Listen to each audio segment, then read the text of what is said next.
qu'à la rescousse.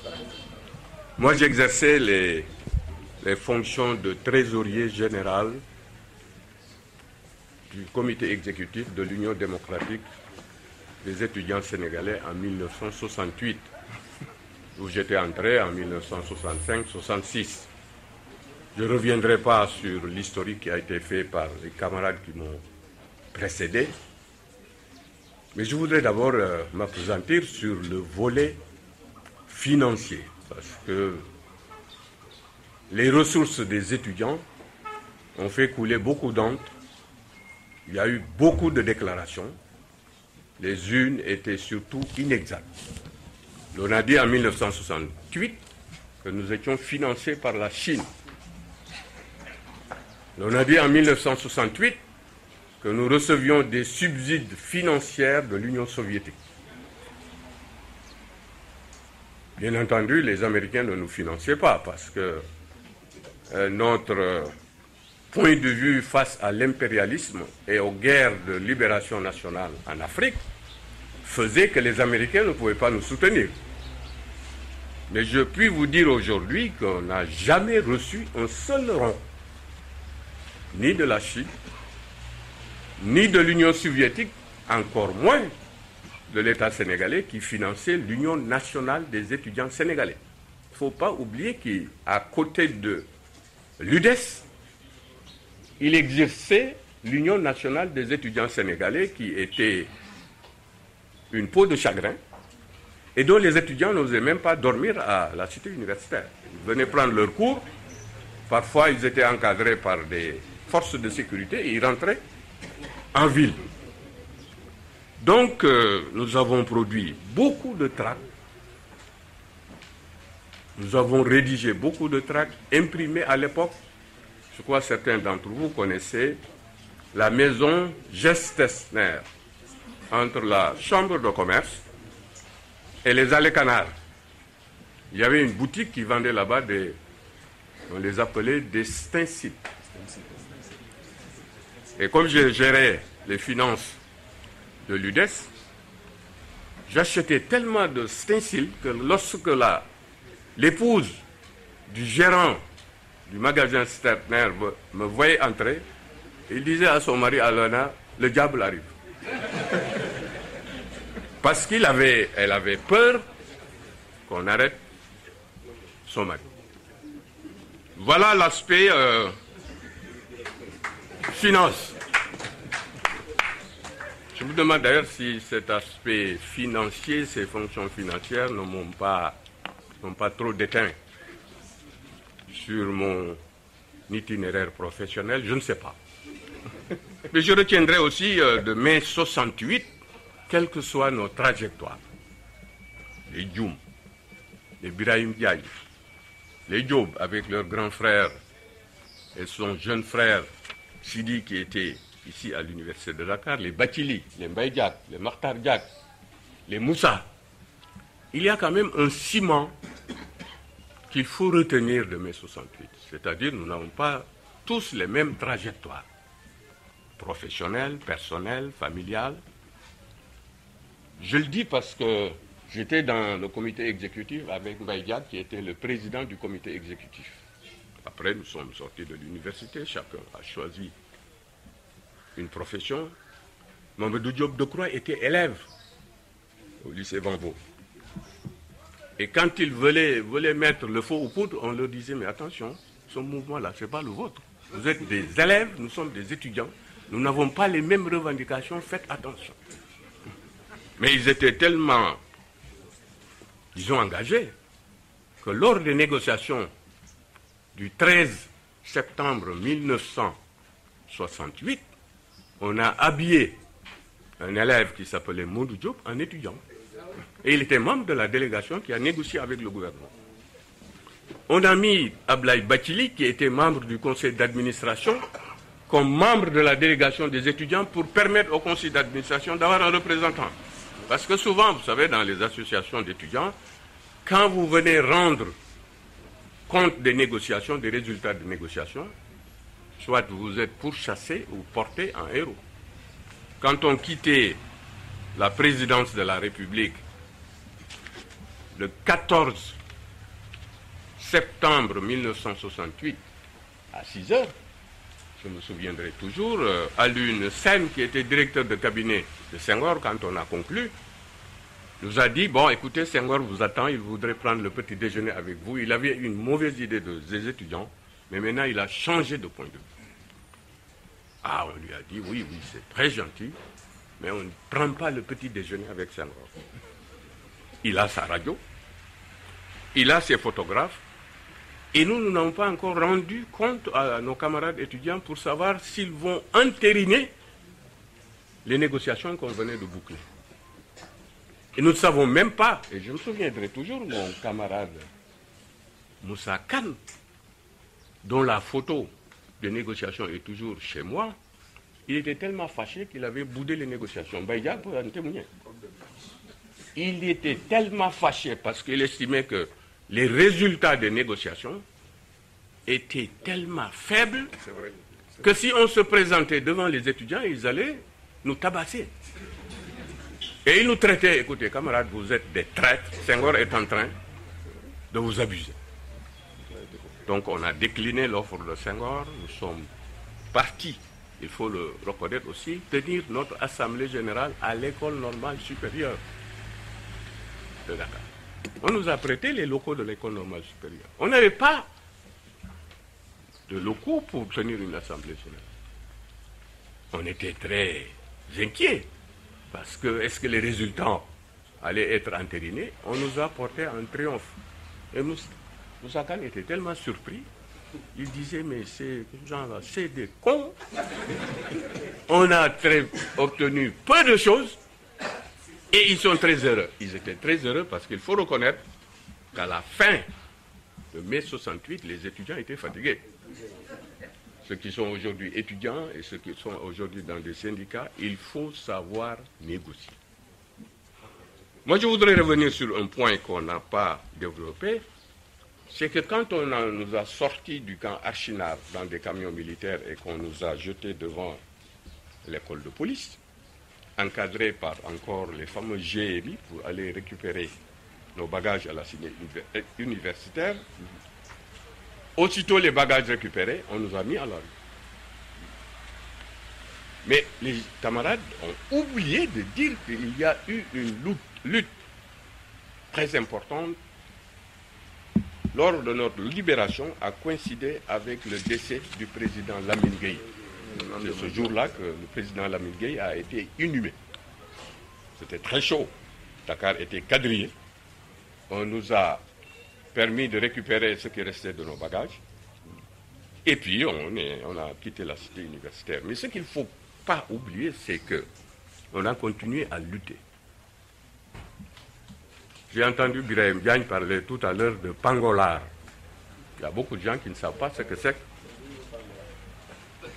Il y a un monseigneur qui était évêque dans le Sine, qui a écrit sur les pangols de Serrère. Quand on nous a arrêtés le 29 mai à la cité universitaire, moi j'étais le trésorier. J'avais pratiquement chaque semaine au moins 400 000 en poche pour aller acheter des stenciles, parce qu'il fallait produire des tracts pratiquement toutes les 48 heures. Alors il y a des camarades qui voulaient sauter à partir du deuxième, troisième étage. Je leur ai dit, donc, ouais, faites attention, levez les bras, les mains en l'air, et puis les GMI nous ont conduits devant le pavillon A, sur le gazon. Moi j'ai 450 000 avec moi dans les poches. Que faire? Je ne savais pas. Mais j'avais vu un film de cow-boy. Parce qu'on avait droit au cinéma, projection cinématographique tous les jeudis. Sur le terrain du 28 septembre, qui deviendra le terrain du 28 février. Le jeudi. Et j'avais vu quelqu'un qui avait de l'argent. Ils étaient en guerre. Il a sorti l'argent. Il a enlevé ses chaussures, ses chaussettes. Il a placé l'argent entre ses chaussettes, la plante des pieds. Il a remis les chaussettes et les chaussures. Ah, je savais que les GMI, après nous avoir mis devant le pavillon A, allaient venir nous fouiller. Fouiller. J'ai mis l'argent, réparti ça entre les deux chaussettes et mes pieds. Et j'ai mis les chaussures, c'était des bâtards. Je me souviendrai d'ailleurs souvent de cette réclame, pas un passant bâtard. Mais on ajoutait que les bâtards puent. Si vous les portez sans chaussettes, c'est du camembert. Si vous mettez les chaussettes avant les chaussures, c'est du fromage. Dans tous les cas, ils puent. Donc j'ai gardé l'argent. Ils sont venus, ils nous ont fouillé, ils m'ont pris ma montre. Ils m'ont pris mon bracelet. Ils m'ont pris une sorte de cutter là, des trucs qu'on utilisait pour couper parfois des pommes ou n'importe quoi. Et ils m'ont fouillé. Il n'y avait rien dans les poches. Ils me disent, mais toi, là, tu es un étudiant? Je dis, oui. Je dis, tu es un pauvre type, tu n'as rien. Et c'est à Archinard, le lendemain, lorsqu'on s'est réunis en comité exécutif pour envisager de produire des tracts, Brahim me dit, bon, mais on est fichu, on ne pourra pas financer l'achat de stenciles. Je dis, si. Il me dit, comment ça? Je dis, j'ai de l'argent avec moi. Il me dit, c'est faux. On a tous été fouillés. On nous a amenés au camp mangeant, on a mis dans des camions militaires, on nous a amenés à Archinard. Mais nulle part, on a songé me demander d'enlever mes chaussures et mes chaussettes. J'enlève les chaussures et les chaussettes, je dis, j'ai 450 000 avec moi. Il me dit, tu es un pangolard.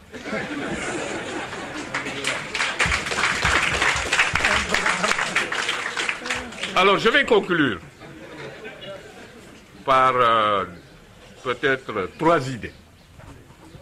Alors, il faut que nous fassions attention. Mai 68 n'est pas uniquement sénégalais. C'est un mouvement africain. Bathily l'a dit, Brahim Diagne l'a répété, Mbaye Diagne est revenu là-dessus. Ce sont des étudiants africains de tous les pays qui avaient envoyé des étudiants à Dakar, plus les Sénégalais, qui ont géré mai 68. Je félicite les organisateurs de cette table ronde, à laquelle ne participent pas nos anciens camarades étrangers. La prochaine fois, je souhaite qu'il y en aura, sous la forme d'un colloque international scientifique sur mai 68. Parce qu'il me paraît prématuré de tirer toutes les conclusions de mai 68. L'historien Abdoulaye Bathily en a parlé. On en a beaucoup parlé aujourd'hui, de manière d'ailleurs très littéraire. Je crois qu'il est temps de reprendre toutes les archives de mai 68.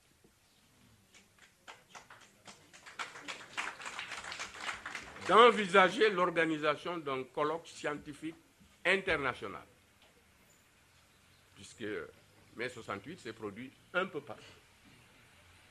Et ce colloque aurait, à mon avis, de procéder à une analyse approfondie de tout ce qui s'est passé en mai 68 et qu'on ne fasse pas de ces événements une commémoration comparable à celle que la Grèce antique organisait pour célébrer la cité qui avait été libérée.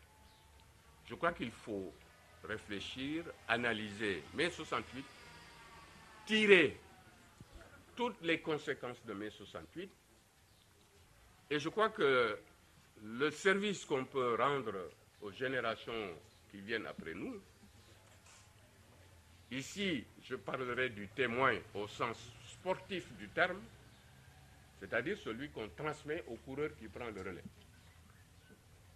C'est-à-dire qu'est-ce que nous allons transférer à nos enfants, parfois même par certains d'entre nous, à nos petits-enfants de mai 68. Je suis d'accord avec les analyses qui ont été faites. Il y a eu beaucoup de choses qui ont été faites, qui ont contribué à asseoir la démocratie, à renforcer les organisations et les partis politiques. Le Sénégal a été, je crois, l'un des premiers pays africains à connaître l'alternance en 2000. Cela est à mettre au crédit des vaincus et des vainqueurs. Parce que dans certains pays, il y a eu des élections, des gens ont gagné. On a brûlé les urnes et puis on a dit « je vais gagner ». Personne ne vient. Donc, je crois qu'il faut analyser de manière scientifique mai 68. Abdoulaye Bathily a déjà fait un pas important. Je voudrais maintenant conclure par moi une observation qui m'a toujours habité depuis 1968. Nous sommes aujourd'hui en 2013, ça fait 45 ans.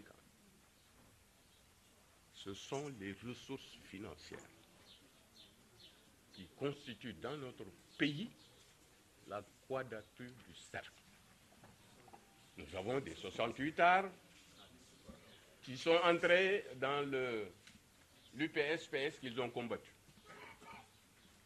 Il y a eu des révolutionnaires pro-Moscou ou pro-Chine qui sont arrivés dans la valise du libéralisme en 2000,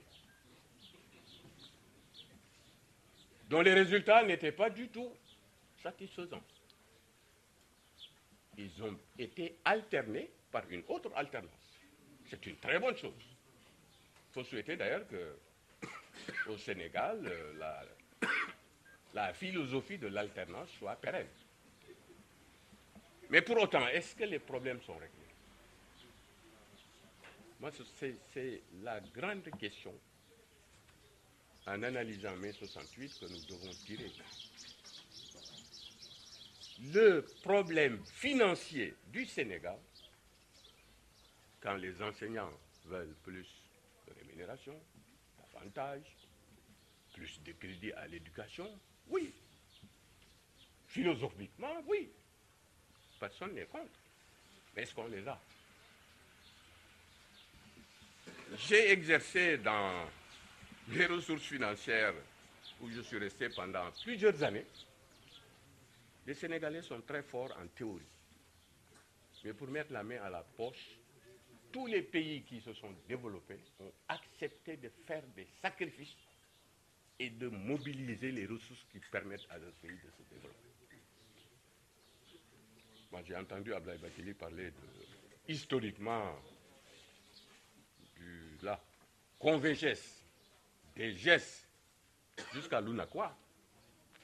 Moi, s'il tenait un séminaire sur l'évolution de ces groupements économiques, certainement, j'aurais beaucoup de choses à dire parce que le véritable problème qui se pose pour notre Sénégal, c'est le financement de notre développement. Ce n'est pas le FMI, ce n'est pas la Banque mondiale, ce n'est pas les partenaires au développement qui le régleront. Il faut que nous soyons disposés à mettre la main à la poche pour régler certaines situations. Je vous remercie. Merci.